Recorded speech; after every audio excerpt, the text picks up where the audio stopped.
విజ్ఞాపన నేర్పించట్లేదా? చిన్ననాటి నుండి దేవాలయానికి వారిని పంపించట్లేదా? మనుషులకు తోడు కన్నా దేవుడి తోడు మీ బిడ్డలకు అవసరం. వివాహ సంబంధమైన తీర్మానాల కన్నా దేవుడితో తీర్మానం చేసుకుని నిత్యం నేర్పించండి. వారు అభాగ్యులుగా ఎంచబడరు.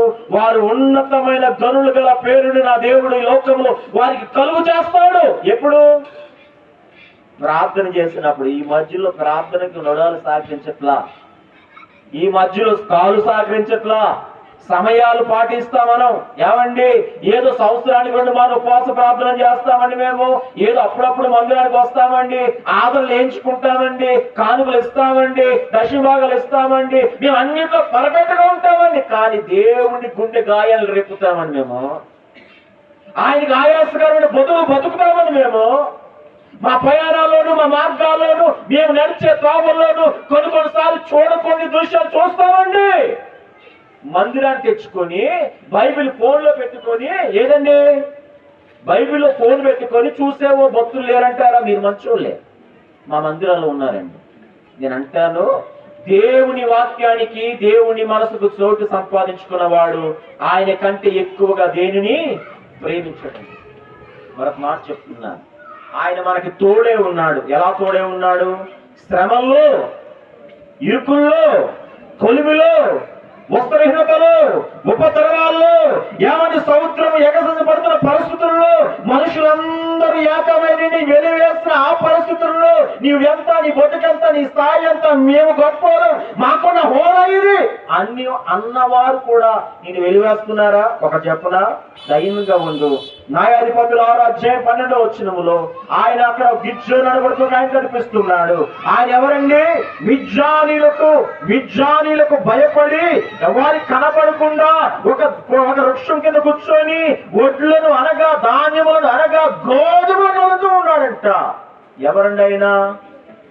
పైన ఒక మాట ఉందని ఏంటో తెలుస్తుంది, వారు యెహోవా మాట విననల్లని వారిగా ఉన్నప్పుడు అంట. దేవుడు ఎప్పుడు అప్పగించాడు వాళ్ళని? దేవుడు మాట వినలేనప్పుడు మరి ఎంతమంది వింటున్నారు నిత్యము? ఎంతమంది పాటిస్తున్నారు? ఎంతమంది నిత్యముగా దేవుడికి మొరపెడుతున్నారు? ఎంతమంది దేవుని ఆరాధన చేస్తానికి మొక్కుగలిగి ఈ స్థానానికి వస్తున్నారు? అందరూ వెళ్తున్నారు కాబట్టి నేను వచ్చానండి. అందరూ స్తోత్రం చెప్తా, నేను స్తోత్రం చెప్తానండి. గుంపులు గోవిందలా ఉండొద్దు. ప్రత్యేకంగా ఉండు. నీ భక్తి ప్రత్యేకంగా ఉండాలి, నీ యథార్థత ప్రత్యేకంగా ఉండాలి, దేవునికి కనపడాలి. రేపు మార్నింగ్ మందిరం ఏమవుతుందండి? ప్రతిష్ఠిస్తున్నారంట. మందిర ప్రతిష్ఠించడం అంటే మనం అందులోకి వెళ్ళిపోయి ఆరాధించడం కాదు, కానీ దేవా నా గుండెను, నా హృదయాన్ని, నా జీవితాన్ని ఏం చేస్తున్నాను? ప్రతిష్ఠిస్తున్నానయ్యా అన్న అంటుంది. అయ్యా నాకు ఒక్క బిడ్డనిస్తే వాడిని ఏం చేస్తాను? పాలు విడిచిన పెంబట యెహోవాకు ప్రతిష్ఠిస్తాను. ప్రతి ఒక్కరు ప్రతిష్ఠ కలిగి ఉండాలి, నీతి నియమాలు కలిగి ఉండాలి, యథార్థత కలిగి, ప్రార్థన కలిగి, పరిశుద్ధమైన జీవితం కలిగి, పరిశుద్ధులకు ఒక మాదిరిగా ఉండాలి. రోమీయులకు ఒక మాట ఉందో తెలుసా? మీరు ఆదిత్యం ఇచ్చు వారిలో కూడా ఎలా ఉండాలంటే మీరు మాదిరిగా ఉండాలంట. ఏమండి కోలుగుమంటారు? అప్పుడు కోళ్ళొద్దు, మాకు ఏముండాలి? ఇప్పుడు మీ జీవితాలు దేవుడికి అనుకూలంగా ఉండునుగాక. నేను అంటున్నానండి, పై వస్త్రాలు చేసి పై వస్త్రాలు చూసి మంచిగా అనుకోవచ్చు మీరు, కానీ ఆ రోన్ ఉన్న వస్త్రం ఇది.